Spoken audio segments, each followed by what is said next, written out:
The biggest deal in U.S. golf history. You can go to that thread by Rod D. Martin. It's really good. Breaks down all of the numbers of where all of that money is going into the United States of America. What did Joe Biden do? As a Democrat, you're running in 2026 for election or re-election. What are you running on? That you're going to not do as good as this? That you think this is bad? What are you going to run on? You're going to say, I'm going to stop doing what Trump is doing? I'm going to do the opposite of Donald Trump, so you're not going to secure any investments? You're going to raise inflation, you're going to raise prices, you're going to raise gas prices and grocery prices. What are you exactly going to campaign on? You're going to campaign on the opposite of Trump, then you're campaigning on the opposite of great. So go to the next for me. Nick Sorter video just in, the leader of Qatar. Now here's the Boeing deal. Play it for me. Position there. You heard Boeing mentioned, and that's what this contract deals with. And that's the CEO right there. Yes, right on. And so they're making deals, and Boeing's got some time to make up for what really has been a lapse in some of the service that they provided here. And it starts with, the new Air Force One that is behind schedule, we could say.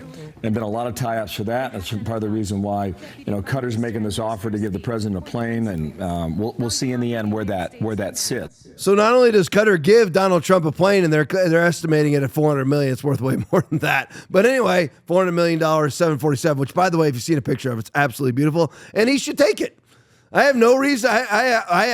For me, there's no reason not to take it. I can't think of one reason not to take it. But anyway, so then he signs up. Again, what have we done to secure Qatar?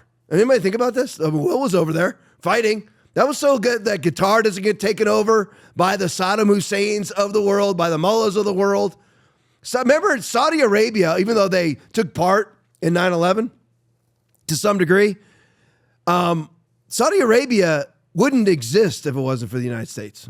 If it wasn't for people like Will, if it wasn't for the United States military over there fighting in Iraq, because that would have all been taken over. And they all know that. So us taking a $400 million gift, again, it's worth way more than that, but that's what everybody's saying. So $400 million plane.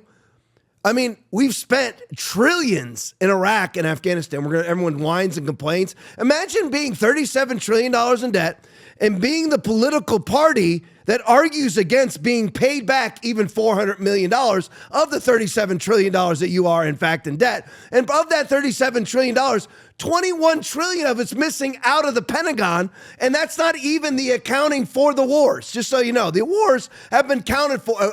They're like $7 trillion that we spent on Afghanistan and Iraq. This $21 trillion has just simply disappeared into a black hole, probably to build underground bases is what I'm guessing.